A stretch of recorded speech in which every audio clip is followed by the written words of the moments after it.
aqui. Muito bem-vindo, ministro Pimenta. Bem-vindo, Andréia Trusco, que vai participar com a gente aqui também. Tudo bem, ministro?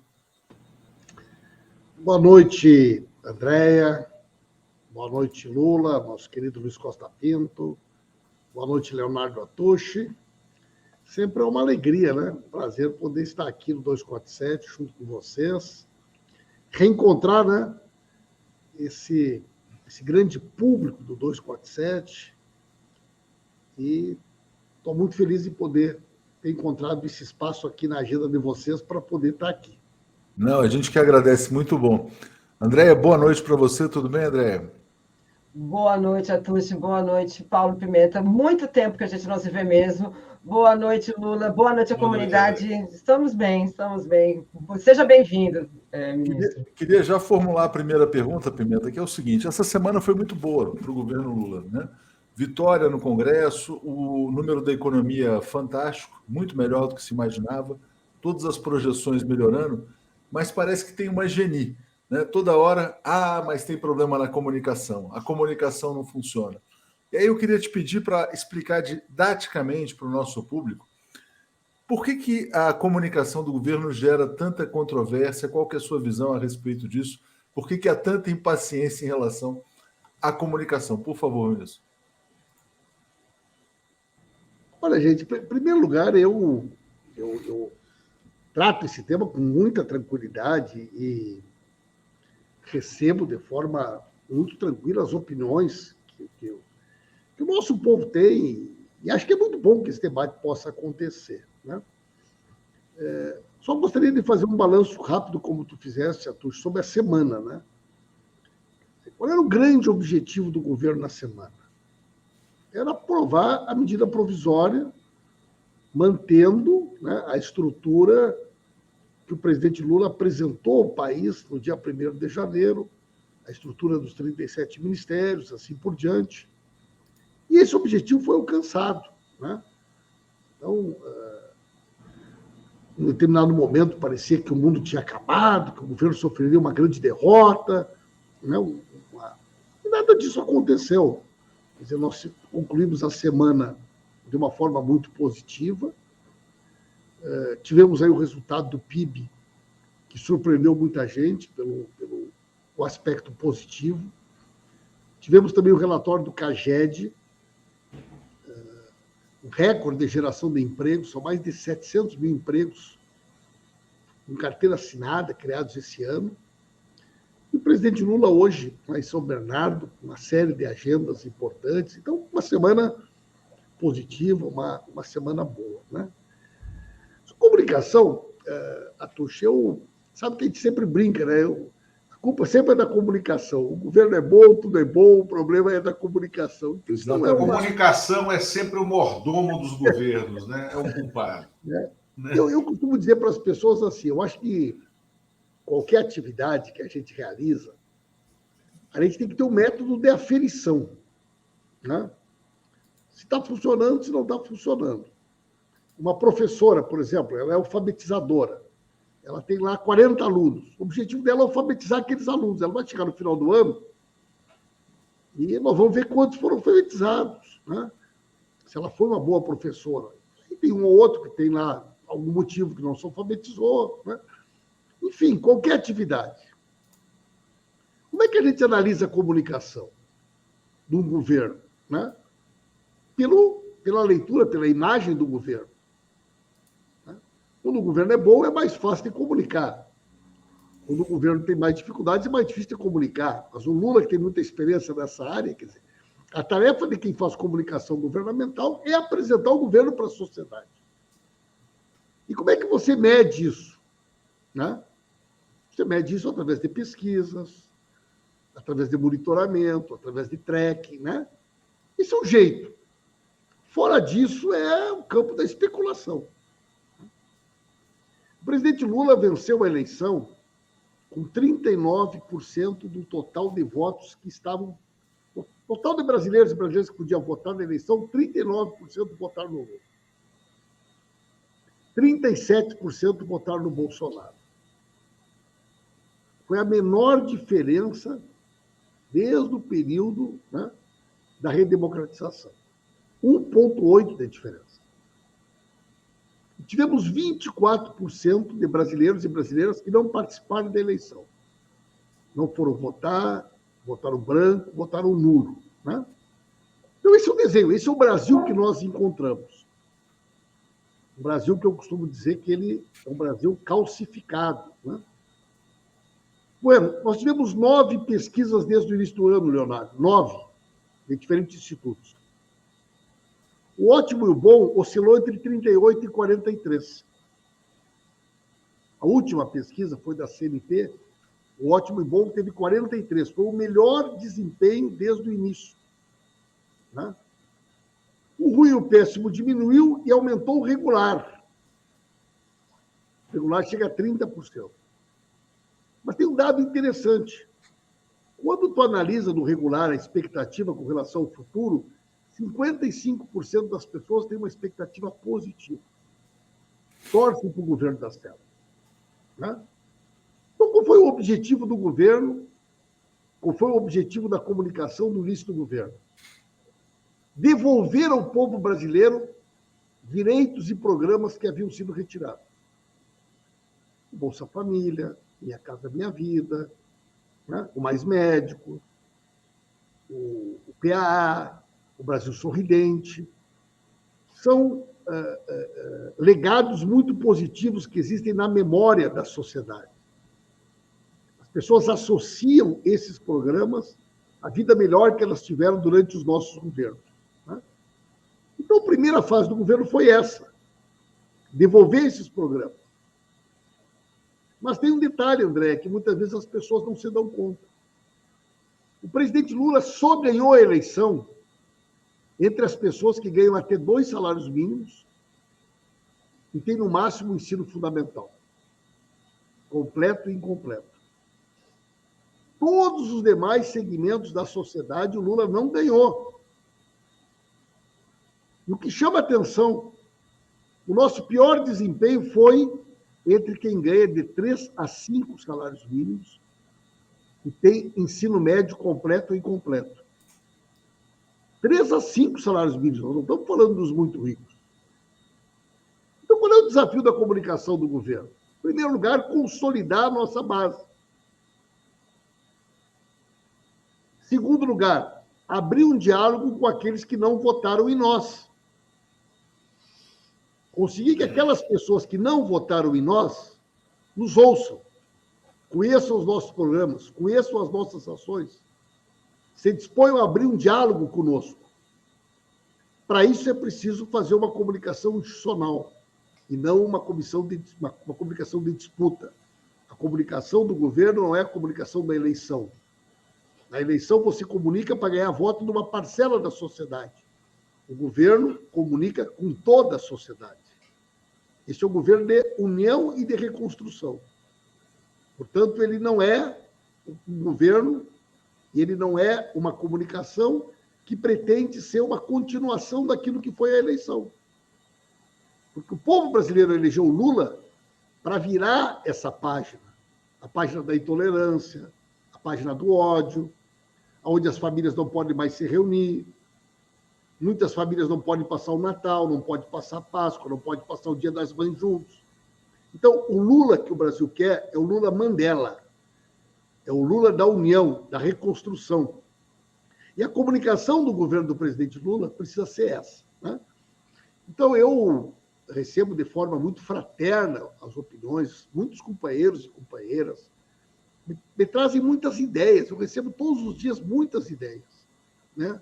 Tento aprender com muita gente, mas eu estou aqui para ouvir vocês, né? Ouvir as opiniões de vocês e poder também responder as perguntas que as pessoas possam nos trazer.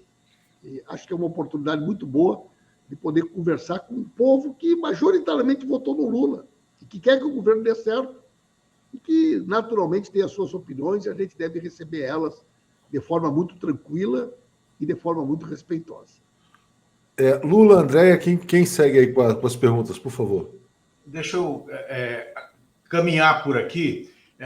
Ministro, as pessoas cobram muito, né, uma comunicação no modelo né, daquilo que a gente viveu nos 4 anos trágicos, que eu costumo dizer, de Bolsonaro.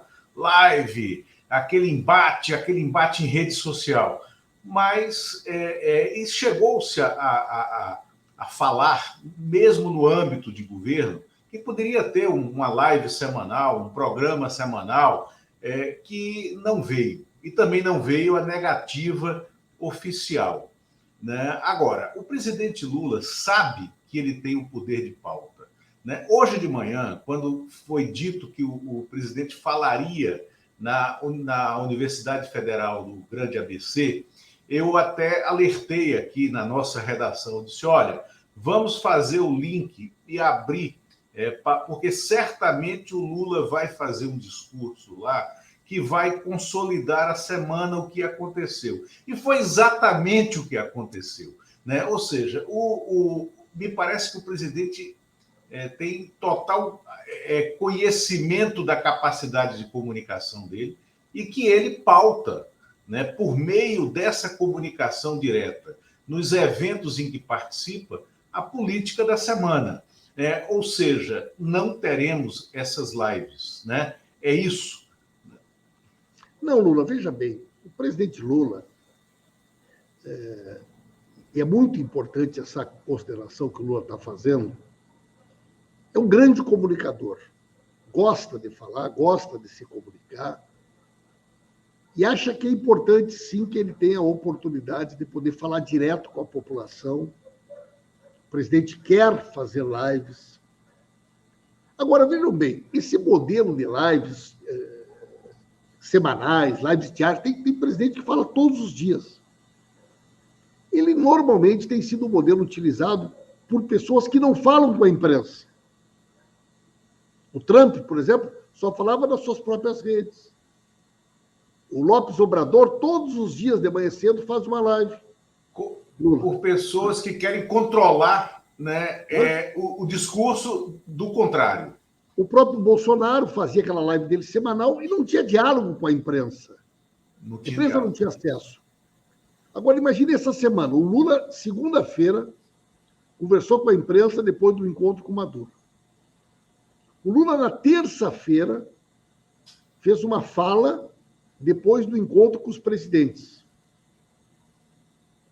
Na quarta-feira, na quinta-feira, que foi ontem, o presidente fez um pronunciamento importante, inclusive analisando a votação do Congresso, depois do encontro que ele teve com o presidente da Finlândia. E hoje, o presidente já fez vários pronunciamentos. Um deles, citado aqui pelo Lula, da Universidade Federal do ABC.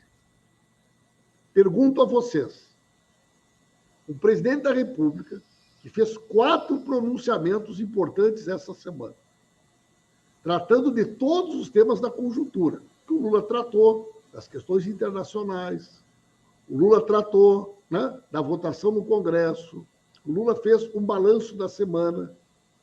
Será que, de fato, havia necessidade de mais uma live? Além dos 4 pronunciamentos que o presidente fez? Será que, inclusive, né, o fato dele falar da forma que ele fala, em eventos, em pronunciamentos, em contato com a imprensa, não dá muito mais credibilidade, inclusive, muito mais força para a palavra dele? Então, a live, ela não pode ser uma obrigação. A live ela é uma alternativa, mas o Lula tem participado de muita atividade, de muitos eventos, né? Nós iríamos fazer uma live com o Lula no Dia das Mães. Na quinta, na sexta e no sábado, antes dos Dias das Mães, em diferentes eventos, ele falou sobre o Dia das Mães. Quando chegou no domingo, ele falou, gente, eu falei quinta, né? Depois sexta eu falei lá no Ceará, depois sábado eu falei de novo. Eu acho que eu já falei suficientemente essa semana sobre esse assunto.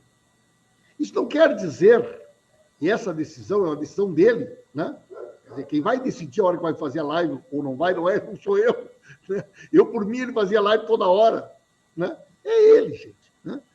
Então, eu acho que é muito importante que a gente entenda que existe uma lógica, existe uma forma que o presidente faz a opção, como ele quer falar, como ele quer ser ouvido. E a questão toda é o seguinte, a mensagem do Lula está chegando ou não está chegando? Né?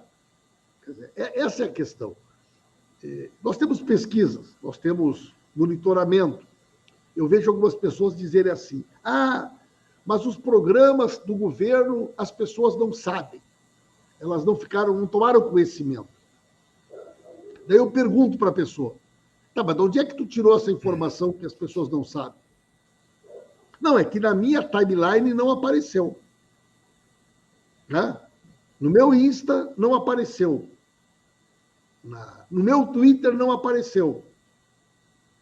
Então as pessoas acabam formando uma opinião a partir da sua bolha, da sua realidade.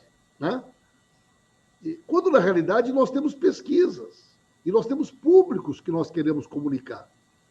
Vamos pegar um exemplo. O programa Bolsa Família. Se a pessoa ficar o tempo inteiro na frente da CNN, da Globo News, ela não vai enxergar a nossa campanha do Bolsa Família. Não vai. Por quê? Porque o público que nós queremos dialogar sobre o recadastramento do Bolsa Família não assiste Globo News. E possivelmente não vai aparecer na timeline de muita gente. Porque nós identificamos que esse público é um público que nós atingimos ele de outra maneira. Nós carregamos mais a informação no rádio, né? A comunicação lá no interior. Nós usamos métodos de comunicação que até parecem curiosos, mas nós fizemos um trabalho com entidades comunitárias, usamos carro de som, fizemos uma parceria com as entidades comunitárias para botar mini outdoors dentro das comunidades, para fazer uma grande campanha de recadastramento envolvendo os agentes comunitários, os agentes de saúde, os conselheiros tutelares, e deu certo. Então não é porque a pessoa não viu na sua timeline que uma determinada campanha não foi feita e não deu certo. Foi feita, inclusive, de forma criativa, de forma diferenciada. E esse é o segredo da comunicação institucional. Tu sabe que o Brasil ele é complexo, ele é diverso, ele tem diferentes formas de comunicar, e que nós temos que ter a capacidade de fazer com que a mensagem do governo chegue a todos e todas, das mais diferentes formas. Então, eu tenho feito um esforço para democratizar a forma como o governo dialoga. Nós vamos começar a fazer campanhas agora, Andréia. Isso é uma tecla que eu estou batendo muito. Será que quando a gente faz uma campanha de vacinação, e essa campanha é padrão, com um sotaque de alguém do Sul, do Sudeste, essa campanha vai ter o mesmo efeito lá no Nordeste, Lula, do que se nós tivermos um formato que tem um camarada de Pernambuco, da Bahia, de Fortaleza, do Rio Grande do Norte, conversando com as pessoas? Não, lhe respondo que não, né? E acho até que um dos grandes sucessos do segundo governo Lula, sobretudo, foi a regionalização, e eu sinto falta disso, né? Neste momento, a regionalização da comunicação. Vamos entrar com muita força agora, inclusive reforçamos o nosso time com o pernambucano agora, o Laércio Portela, que na época do governo do presidente Lula, né, foi a pessoa que coordenou todo esse trabalho de regionalização. Então, vamos entrar muito forte agora na regionalização da comunicação. Mas eu insisto com vocês, a gente tem que ter um método de aferição, né, para saber se a mensagem está chegando ou não está chegando. E, principalmente, se ela está chegando naqueles que não votaram no Lula. É muito importante que quem votou no Lula, que o nosso pessoal saiba o que o governo está fazendo. Mas é muito importante também que a gente consiga dialogar para fora. O Lula falou sobre isso lá em São Bernardo hoje, né? Nós precisamos comunicar com todos, nós precisamos conversar com todos, principalmente com aqueles que não votaram em nós. Esse é o desafio. O Lula não é o presidente só de quem votou no PT. Andréia. Nós tivemos uma comunicação, né, de combate, uma comunicação institucional, né, que acirre permanentemente essa disputa. O que a gente vai fazer? A gente vai manter a sociedade bloqueada. Nós queremos exatamente que as pessoas abram a porta da sua casa para poder ouvir a nossa mensagem. Andréia. Então, eu vou aproveitar ainda esse tema para trazer as fake news, porque eu acho que um dos maiores problemas ainda são a forma como a extrema-direita se comunica. E olha que eu falo pela experiência de ver grupos de professores que usam duas mídias, né, que são de extrema-direita, e quando você vem com os fatos, o bolsonarismo, ele se identifica, não, mas isso não é a verdade.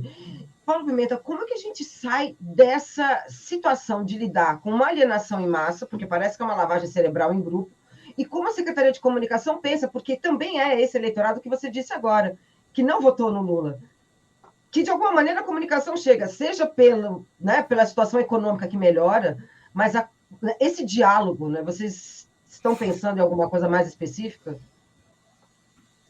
André, eu até me arrisco aqui a falar sobre esse tema, porque vocês são 3 pessoas, né, que têm toda uma história, toda uma trajetória, uma vivência jornalística, né, que são extremamente respeitados por todos nós. E vamos pensar juntos. Né? Quer dizer, o tema da desinformação hoje não é um tema do Brasil. Né? O Barack Obama fez uma conferência recentemente. Ele falou durante 56 minutos numa universidade. E a pergunta era: o que o senhor se arrepende de não ter feito no seu governo? O que o senhor gostaria de ter feito diferente? E ele disse: eu gostaria de ter tratado o tema da desinformação. Na minha opinião, diz ele, um tema corrosivo para a democracia. A maior ameaça à democracia nos tempos modernos é a desinformação e a inexistência de qualquer regulação do conteúdo e da forma como esse conteúdo circula na internet. Então, essa ferramenta tecnológica poderosíssima, transformadora, que é a internet, ela possibilitou também, né, coisas que nós temos debatido. O que a grande maioria dos países está fazendo? Buscando um equilíbrio, um ponto de equilíbrio. Você tem que respeitar a liberdade de expressão, né? O direito das pessoas de se manifestarem, cláusulas pétreas da Constituição, mas, ao mesmo tempo, encontrar um ponto de proteção. Né? Vejam, por exemplo, naquela semana dos ataques às escolas, o governo federal, iniciativa do ministro Flávio Dino, junto com os governos estaduais e prefeituras, em um dia, nós tiramos mais de 500 sites do ar que exaltavam a violência, né? Tinham até aqueles desafios na internet sobre violência, um negócio, né, assustador. Isso é liberdade de expressão? Não, não é. Né? Bom, o Brasil tem 2,7% da população mundial. Nós tivemos quase 13% do número de mortos da pandemia no mundo. E somos um país, né, que enfrentou uma onda brutal de desinformação, inclusive por parte do governo, de terapias alternativas, a resistência que foi com relação à vacina. Mais recentemente, tivemos uma campanha contra o processo eleitoral brasileiro, contra as urnas eletrônicas. E vejam vocês, queridos companheiros e companheiras, a complexidade. 66% das postagens feitas contra o sistema eleitoral foram postadas fora do Brasil. Conteúdo impulsionado de fora do Brasil para dentro do Brasil. Isso teve um efeito direto no 8 de janeiro. O ambiente de desconfiança sobre a democracia, sobre o processo eleitoral. Então, o desafio da desinformação é um desafio que está colocado para a nossa geração, para o nosso tempo, para a nossa época. O governo está fazendo a sua parte.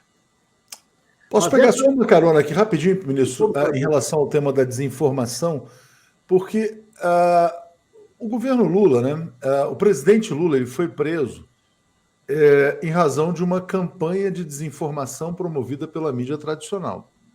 A presidente Dilma foi derrubada por esses meios de comunicação. Obviamente, quer dizer, eles recolheram as armas durante um período, porque era o momento de enfrentar a extrema-direita, o bolsonarismo, mas a gente percebe alguns sinais de que essa mesma imprensa começa a reaquecer os seus motores sem muito compromisso com a verdade factual, né, em alguns aspectos. Na sua opinião, quando se discute conteúdo, vamos dizer assim, o vilão da história é apenas a internet? Ou se deve ter uma discussão a fundo também sobre os compromissos do chamado jornalismo profissional da imprensa tradicional?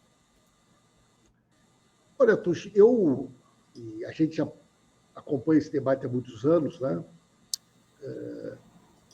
Nada teria acontecido no Brasil a partir de 2013, 2016, sem uma participação decisiva e efetiva da mídia, né? Quer dizer, esse grande consórcio que se formou no Brasil, envolvendo interesses multinacionais, setores golpistas, né? Setores que encontraram na mídia um espaço generoso para construir um ambiente que levou o Brasil ao bolsonarismo. Né? E poucos são aqueles setores que já fizeram minha-culpa sobre isso. E nós sabemos, né, como foi difícil resistir num período muito duro em que nós denunciávamos o que era a Lava Jato, Sérgio Moro, Dallagnol, tudo isso. E poucas pessoas nos davam audiência e ouvidos, né, para tudo aquilo que a gente falava. E nós temos que aprender com isso. Eu acho que esse, digamos assim, ecossistema progressista, ele é um antídoto muito importante.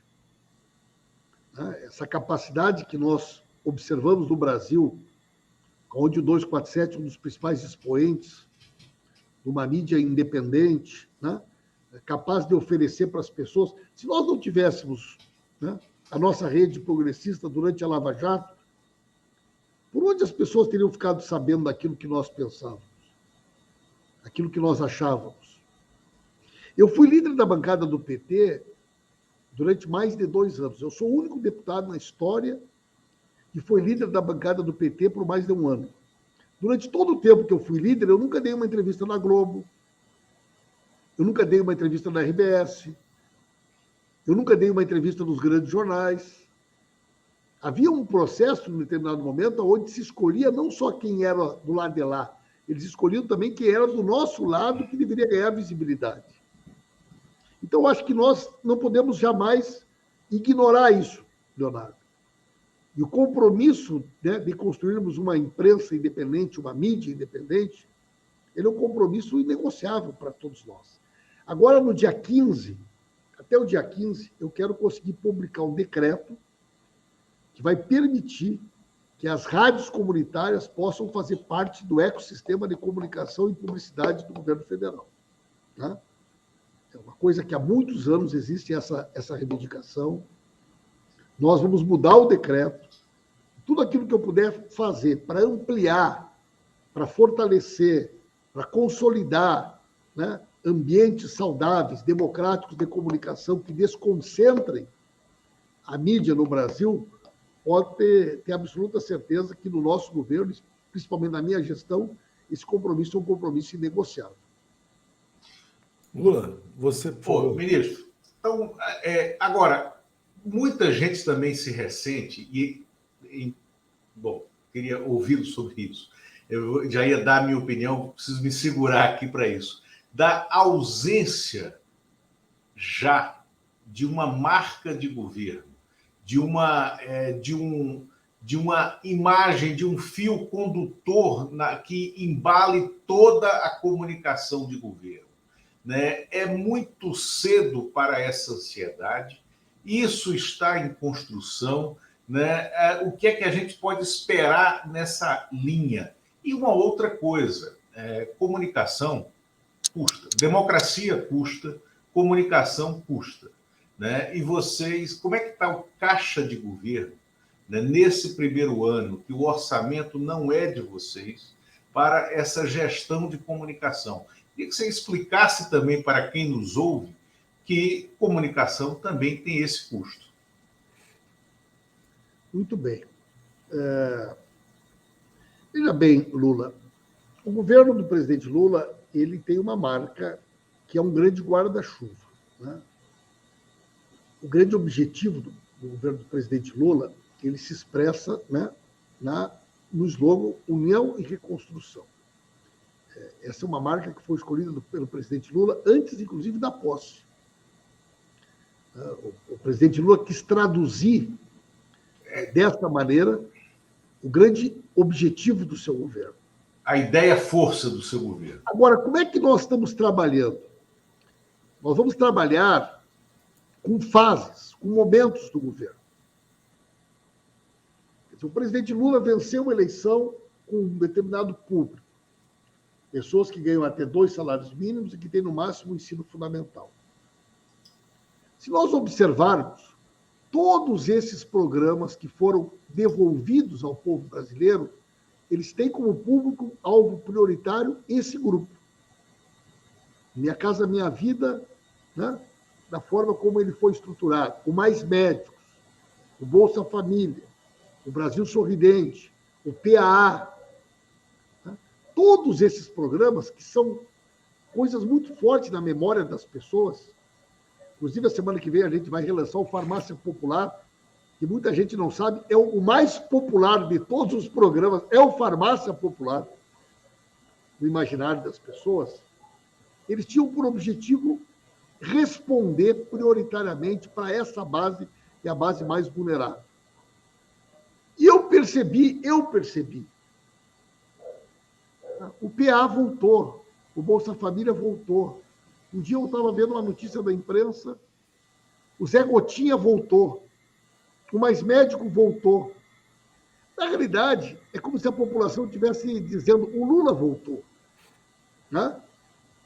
Então, nós traduzimos a ideia do Brasil voltou nos 100 dias, o Brasil voltou para fazer mais e melhor, exatamente nesse sentido de que as pessoas estavam enxergando que aqueles motivos que fizeram com que elas voltassem a ter esperança, que a vida pudesse melhorar, estavam voltando. E que elas podiam, de novo, voltar a acreditar que a vida vai melhorar. Mas o nosso Lulinha, que, além de tudo, é um grande frasista, ele diz assim, Pimenta, né? Governo é que nem chuveiro elétrico antigo. E o que o senhor quer dizer com isso, presidente? A gente ligava, a gente sabia que ia sair água quente, mas a gente tinha que ficar um tempo tomando banho de água fria até que a água quente começasse a sair do cano. Então, se a gente pensar bem, Lula, de todos esses programas que nós lançamos até agora, qual foi o que já chegou na casa da pessoa? Foi o Bolsa Família. O Mais Médicos, vocês viram, nós abrimos a inscrição do Mais Médico, o edital. Recorde de inscrições. 34 mil inscritos. Possivelmente vamos preencher todas as vagas com médicos brasileiros, né? Com o CRM. Agora, o médico ainda não chegou lá na cidade.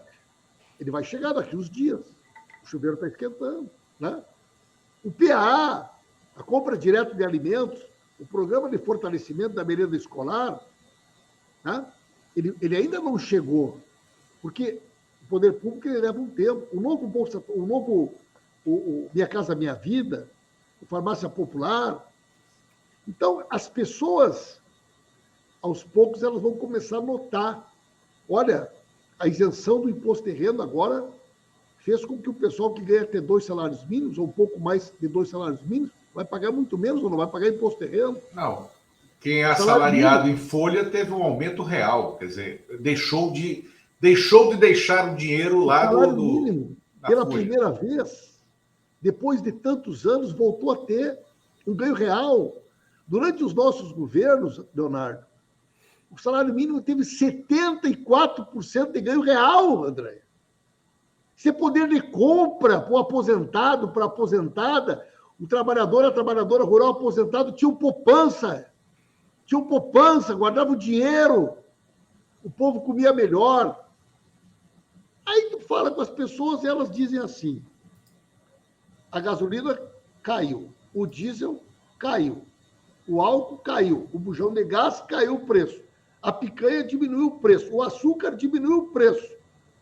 Tudo isso em pouco tempo. Então, a vida das pessoas está melhorando.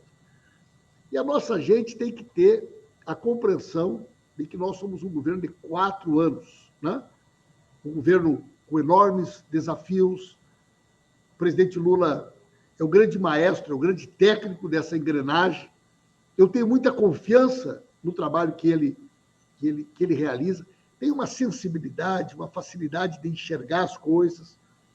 E o meu trabalho, evidentemente, não é um trabalho fácil, porque você está trabalhando com o maior comunicador popular da história desse país, né? Quer dizer, eu tenho que me adaptar. Então, as pessoas dizem, Pimenta, o Lula tem que fazer live toda semana. Tu não sabe disso, Pimenta? Eu sei. Mas quem vai tomar essa decisão é ele, né? Não sou eu. Né? Pimenta, deixa eu só aproveitar, porque uma sugestão que veio aqui de várias pessoas e que eu achei interessante, porque é a primeira vez que eu vejo, que não é exatamente a questão das lives, é que o presidente faça alguns vídeos curtos para dar o recado do dia, ou o recado da semana. Então, por exemplo, se na semana foi a mudança no preço dos combustíveis, que ele, que é um grande comunicador, eventualmente transmita essa mensagem. Mas, Leonardo, vamos lá, Leonardo. Esse vídeo foi feito no dia que foi divulgado a redução dos preços. O presidente Lula fez um vídeo anunciando a redução do preço do diesel, da gasolina e do gás de cozinha. Só no Instagram dele, em 24 horas, teve mais de 7 milhões de visualizações, só no Instagram dele. Então, na verdade, o que as pessoas estão pedindo talvez seja um pouco mais na distribuição, né? Uma coisa, então isso aqui, talvez uma embalagem, né? Uma embalagem, porque às vezes vem de forma difusa, às vezes aparece no Instagram, depois aparece... Um videozinho maravilhoso, de 3 minutos, né? Anunciando para o Brasil a queda do preço dos combustíveis. Esse vídeo bombou, né? Esse vídeo foi distribuído no Brasil inteiro. Né? E é claro que tem que melhorar. Claro que nós estamos sempre abertos para melhorar. Agora, vocês são mais experientes do que eu. O que o 247 faz? Essa nossa live aqui. Vocês vão fazer um corte de uma determinada fala, que vocês chamam de recortes do 247. Vocês vão dar um destaque para aquelas coisas que a gente conversou aqui que tem mais relevância. É isso que a gente faz. A gente pega aquela fala do Lula hoje, lá em São Bernardo, nós vamos pegar 2, 3 coisas que ele falou que são mais relevantes, e isso vai ser disseminado em todo o Brasil. Né? Hoje a gente tem um programa de rádio, diário, que muita gente não sabe, que está sendo distribuído para 5.500 rádios do Brasil. Diário. Né? Quer dizer, todos os dias. Olhem as diferenças que nós já fizemos na Voz do Brasil. Só para dar um pitaco aqui, YouTube também é rádio, viu? Se quiser distribuir pelo YouTube, a gente também aceita. Fala, Andréia. Nós temos todos os dias. Rapaz, olha só. A gente está tentando criar uma diversidade de formas de comunicar. Eu estou muito entusiasmado, Lula, com esse projeto que nós estamos agora chegando no ponto-chave dele, que é a questão da regionalização, as campanhas com diferentes linguagens, com diferentes sotaques, com diferentes abordagens, né? Para realmente comunicar o que é esse nosso Brasil. Né? Eu falo para o pessoal que muita gente nossa acha que às vezes que a vida é o Instagram, que a vida é o Twitter. Nós temos a Rádio Nacional da Amazônia, que funciona ali dentro do prédio da IBC, que transmite ondas curtas. As pessoas têm ainda receptor, aqueles radião antigo, né? Eu tenho um. É o único meio de comunicação da Amazônia profunda. Não chega a internet, não chega a Globo, não chega nada. Nós temos 2 programas por dia, ao vivo, transmitidos para a Rádio Nacional da Amazônia, que eu via isso quando eu era criança. As pessoas mandam WhatsApp, não param o tempo inteiro. Minha mãe, aqui é o fulano, por favor, peça para o pai me esperar na esquina do barco tal, do rio tal.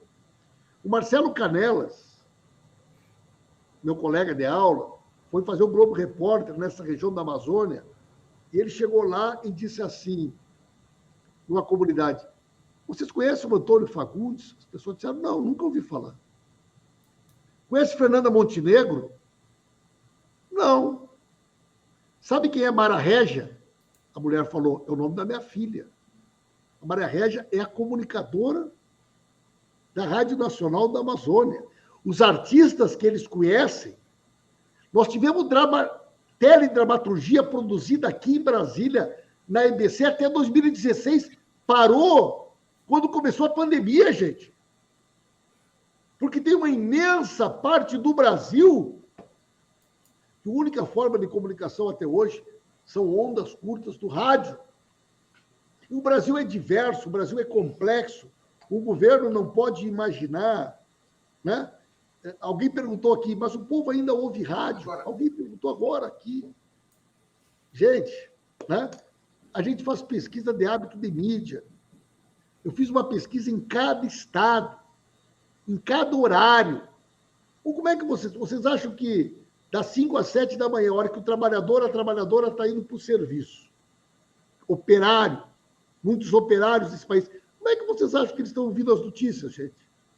Alguns estão no 247, desde amanhã cedo, acompanhando o Leonardo. Então, o Brasil, gente, é essa diversidade. Mas o desafio é fazer isso em paralelo a desenvolver uma linguagem de comunicação de governo para o TikTok, para o YouTube, né, com vídeos curtos, para a comunidade evangélica, para a turma 16-24 da comunidade evangélica. Então, como é que está sendo esse desafio encarado e matado a unha dentro do governo hoje? O TikTok, hoje nós já estamos no TikTok, já estamos no Quai, estamos com ótimo alcance no TikTok. Mas o Lula trouxe uma questão muito interessante, gente, né? Eu fiz uma pesquisa para tentar identificar quais são os setores que a gente tem mais dificuldade de dialogar. Quais são os setores que resistem mais a ouvir a mensagem do governo. E é interessante, por exemplo, quando o Lula traz o tema da comunidade evangélica.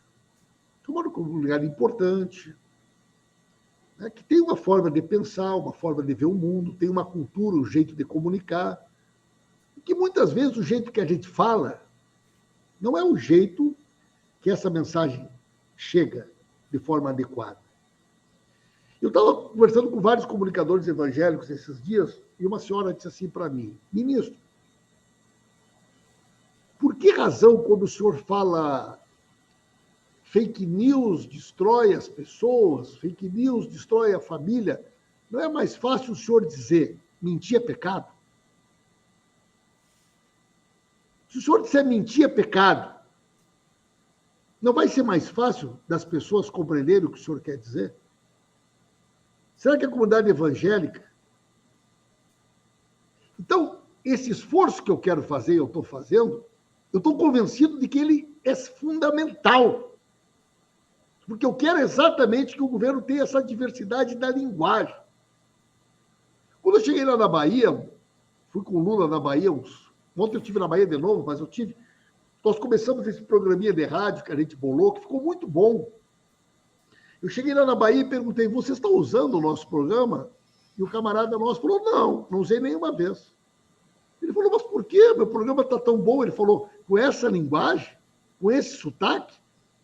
O senhor nunca ouviu rádio do Nordeste? Rádio do Nordeste é outra coisa. E nós já temos agora um outro formato. E vai ser assim para o Norte. E vai ser assim para o Centro-Oeste. Eu vou insistir, gente, né? Quer dizer, nós precisamos pensar o Brasil dessa diversidade cultural, desse jeito de comunicar, né? A experiência, gente, do mini-door na comunidade. Pequenos outdoors de 2 metros por 1 metro em comunidades. É uma ferramenta poderosa que nos permite dialogar com um público que até então, né, era, inclusive, excluído, ignorado pelo Estado. Então, vamos melhorar sempre. Vamos trabalhar as redes sociais de todas as maneiras possíveis, né? E eu quero dizer para vocês aqui com a humildade, né, da alma, né? Hoje eu procurei o Janones. Aliás, tem muita gente falando do Janones aqui. Eu procurei o Janones hoje. Eu já tinha procurado em outras vezes. O Janones veio nos ajudar. Certo? O professor lá da Bahia, que escreveu um artigo da Folha de São Paulo, no outro dia eu liguei para ele, professor, o senhor se dispõe a vir aqui na SECOM conversar com a nossa equipe? O senhor é um pesquisador importante sobre redes sociais, venha aqui nos ajudar, o Brasil precisa do senhor. Aí uma outra pessoa fez uma crítica, a primeira coisa que eu fiz, meu camarada, o Brasil precisa de ti. Tu é um pesquisador importante, tu é um comunicador importante, vem nos ajudar. Então, eu quero que todo mundo que tenha boas ideias, que tenha sugestões, encontre na SECOM um espaço democrático de construção de uma comunicação que possa dar conta desse grande desafio que nós temos. Que é nos contrapor ao ódio, à desinformação, à mentira. Eu não tenho a pretensão de que eu sozinho ou com a minha equipe vou conseguir fazer isso. Esse é o esforço da nossa geração. Muitos não conseguiram ter esse êxito. Olha o resultado do plebiscito na Inglaterra. Olha o que é o fenômeno do Donald Trump. Olha o crescimento da extrema-direita. Olha a derrota que o Partido Socialista Espanhol teve agora na eleição na Espanha no último final de semana. A extrema-direita voltando com força na Espanha. E se nós não tivermos, né, um governo, e nós não tivermos um cuidado de construir um tecido social democrático que valorize coisas importantes que foram se perdendo ao longo do tempo, né, evidentemente que o sucesso do nosso governo vai ser muito mais difícil. Mas eu tenho muita confiança e estou muito à disposição e com vontade de ouvir as pessoas, de ouvir vocês e melhorar cada vez mais a comunicação do nosso governo, Leonardo. Vamos passar para o André, então, por favor. Ministro, eu queria trazer, eu acho que um ponto que é importante, que é a mídia independente. Eu vou falar agora, puxar um pouquinho também para esses pequenos canais, né? O Aras e Pagus, os outros canais que, durante o golpe e depois do golpe, com a prisão do Lula também, diversos canais surgiram, o próprio TV 247, Brasil 247. E aí, ontem mesmo, o Joaquim entrevistou o Thiago dos Reis. Rádio comunitária, isso, vocês pensam em alguma coisa para trazer esse campo para o debate e para ajudar o governo? Muitas pessoas que tu já citou, né, já estão muito integradas na estratégia e na política de comunicação do nosso governo. Né? E nosso governo tem um compromisso de fortalecer a mídia independente, a mídia democrática, e a gente está fazendo isso. Né? Muitas pessoas, André, desse nosso ecossistema progressista, digamos assim, elas não tinham um mínimo de formalidade. Né? Quer dizer, tinha um canal no YouTube, existe uma legislação, existe um conjunto de regras que são auditadas pelo Tribunal de Contas, que são acompanhadas pelo Ministério Público, que são acompanhadas pelo Parlamento. Né? E nós temos feito um trabalho, inclusive, de orientação e de formação, para que muitas pessoas desse nosso campo se organizem de modo a poder estarem integrados numa rede institucional para que o governo federal possa ser parceiro. Né? E muita gente já conseguiu fazer isso, certo? Estamos também fazendo essas mudanças que eu já anunciei aqui para poder incluir as rádios comunitárias. Né? Nós temos uma demanda importante. Eu tomei essa decisão. No início, pedi que o nosso pessoal fizesse todos os estudos para que isso fosse viabilizado. Nós queremos, até dia 15 de junho agora, assinar o decreto que vai incluir o sistema de rádios comunitárias no sistema de comunicação, publicidade e mídia do governo federal. Vai ser uma coisa muito importante. Todos os companheiros aqui, o Portal do José, Rony Teles, todo mundo dialoga conosco, gente. Né? O Thiago dos Reis, né? Podem ir citando aí. E se tem alguém que não tem dialogado conosco, não é porque nós não queremos conversar. Né? Eu poderia citar aqui muitos outros companheiros e companheiras que são nossos parceiros, que são nossos amigos, e que a gente vai procurando ajudar, ajustar. O Leonardo conhece bastante isso, né, Leonardo? Sabe que a gente tem que cumprir, o Lula também conhece, uma série de determinações, de exigências legais, para que as coisas possam acontecer de forma correta, de forma adequada. Né? Eu queria trazer um ponto, ministro, que a gente ainda não falou até agora, e a gente já está com 45 minutos de entrevista, que é a EBC. Né? Qual que é o papel da EBC, na sua opinião, para enfrentar a extrema-direita, para enfrentar a própria mídia tradicional, para enfrentar as fake news e para consolidar uma boa imagem de um governo que está dando certo, né? Essa é a grande realidade. Nós encontramos uma IBC, situação muito delicada, né? A IBC estava na lista das empresas para serem privatizadas, um quadro de pessoal muito reduzido, uma falta de investimentos muito grande na IBC ao longo dos últimos anos.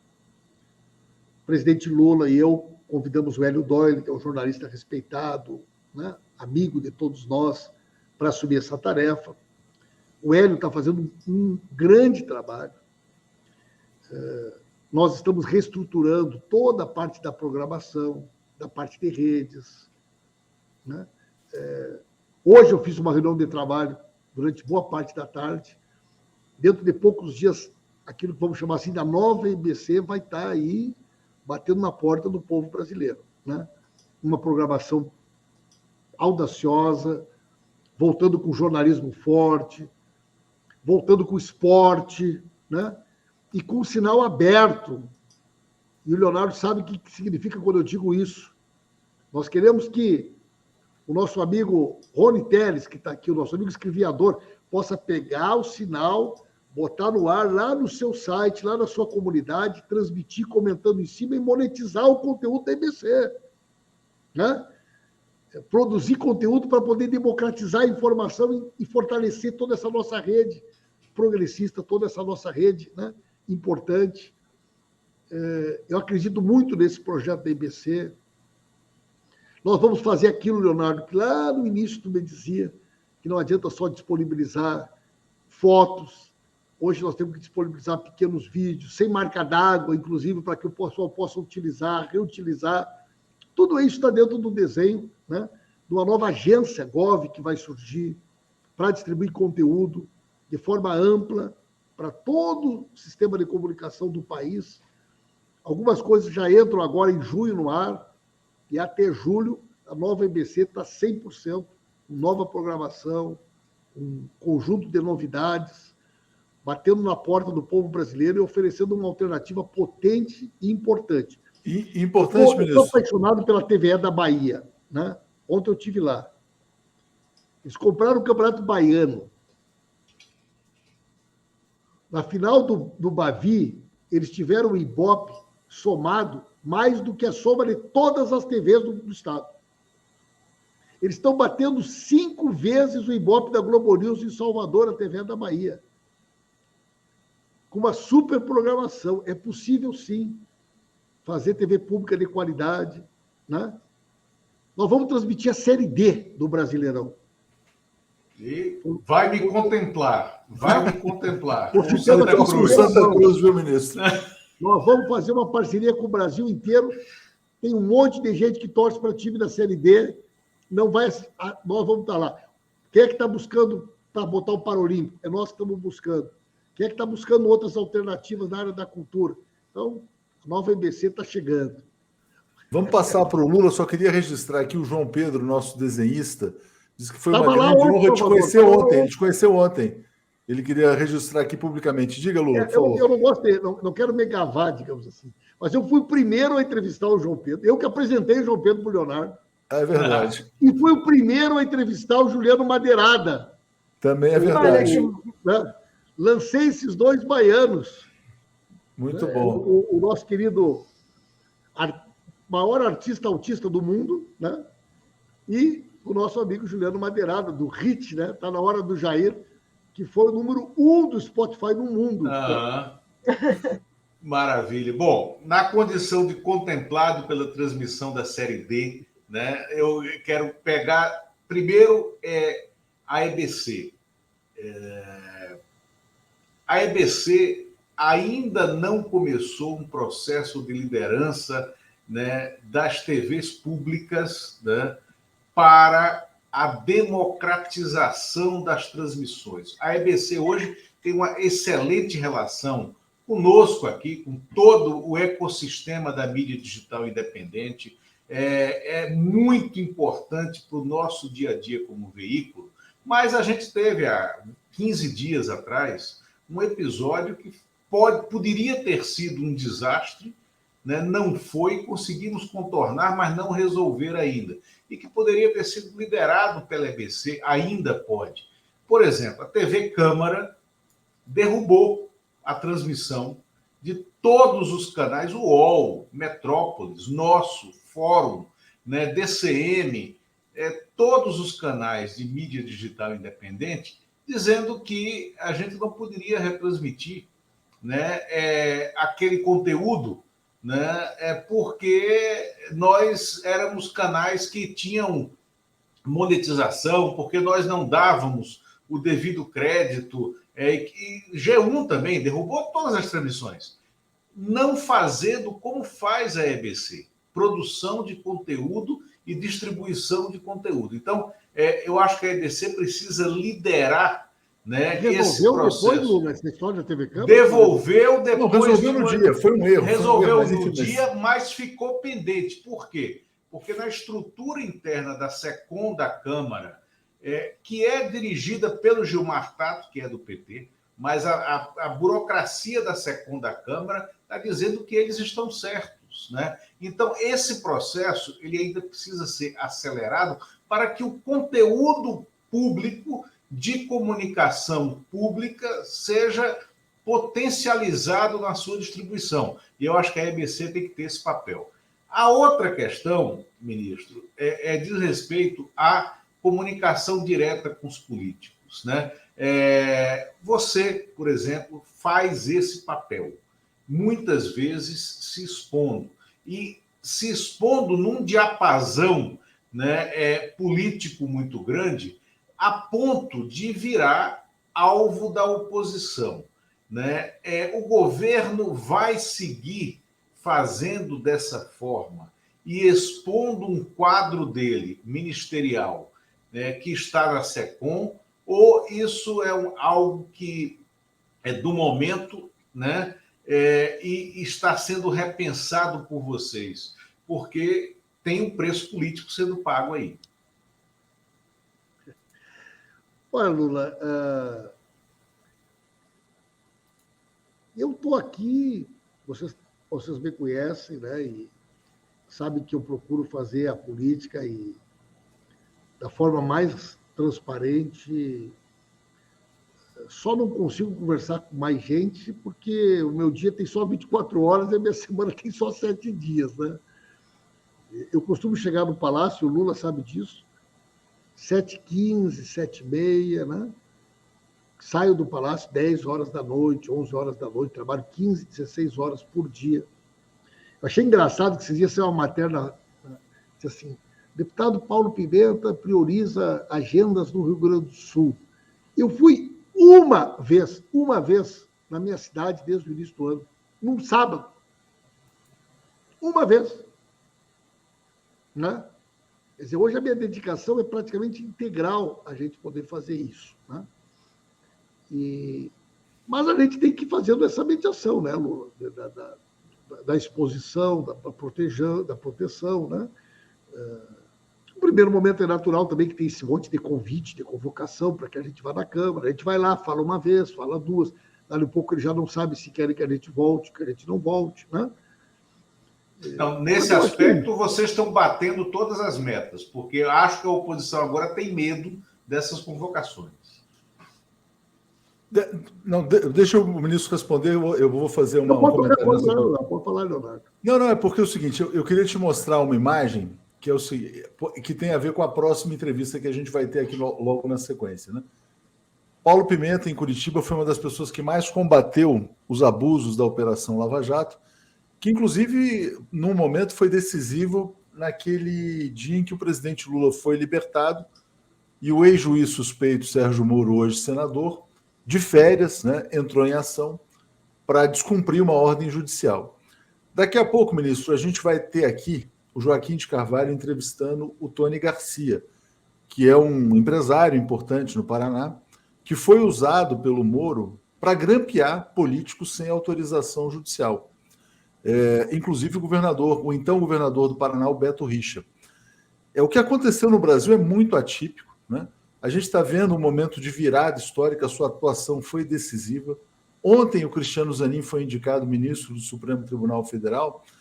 Então, eu queria te pedir, e queria também assumir um compromisso com o público aqui, de mandar todos os comentários que chegaram para a sua avaliação, porque chegaram vários superchats que a gente não teve condição de ler, até para não ficar interrompendo.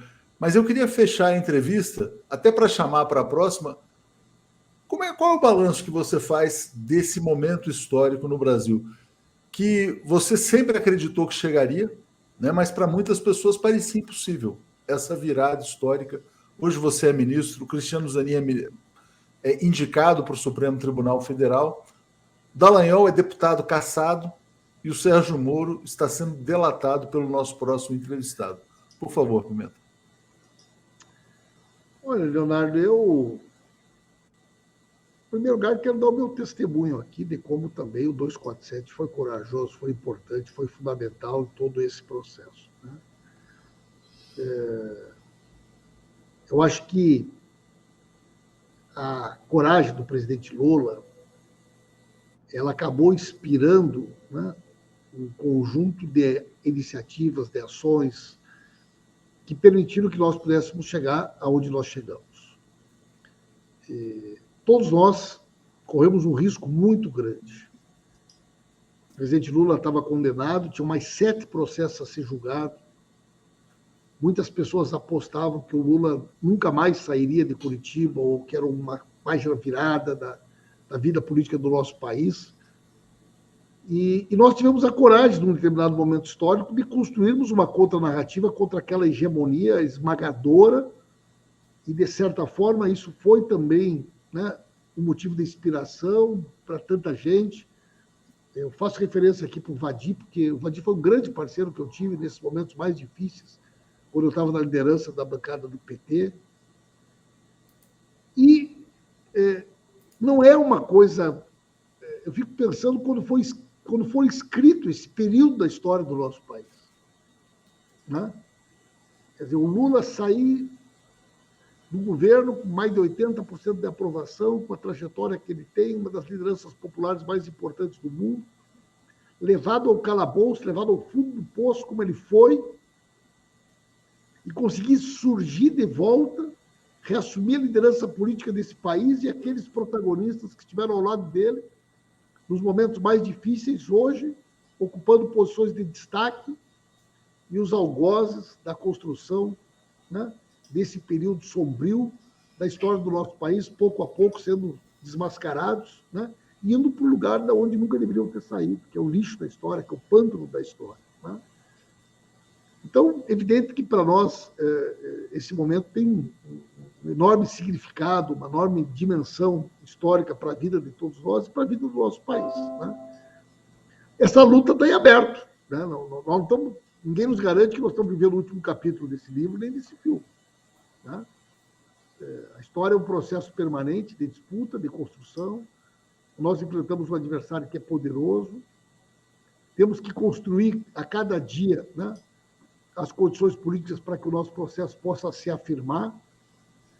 E eu espero que não só a turma do Sérgio Moro, mas aqueles que também estiveram mais diretamente envolvidos no golpe, respondam, porque a pior coisa nesse processo todo é a impunidade.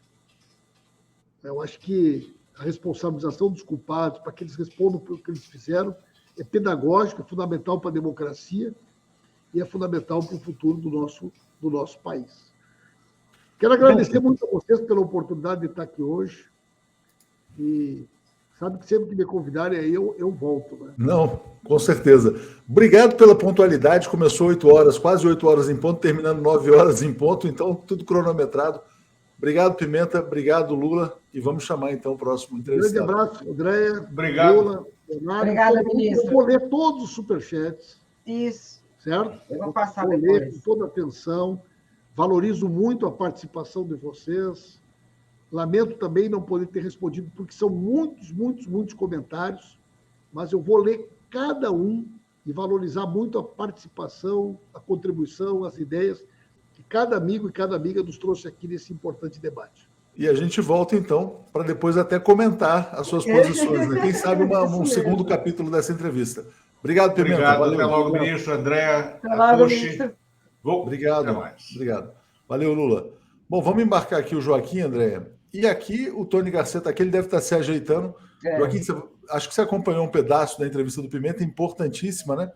Vou chamar aqui o Tony Garcia. Não sei, você continua, André, com o Joaquim? Como você... Eu saio agora e volto no final. Perfeito, então Joaquim? tá bom. Obrigado, André. Então eu vou chamar o Tony e vou fazer a transição aqui. Ótimo. Bom, trazendo o Tony Garcia, bem-vindo aqui à TV 247, tudo bem?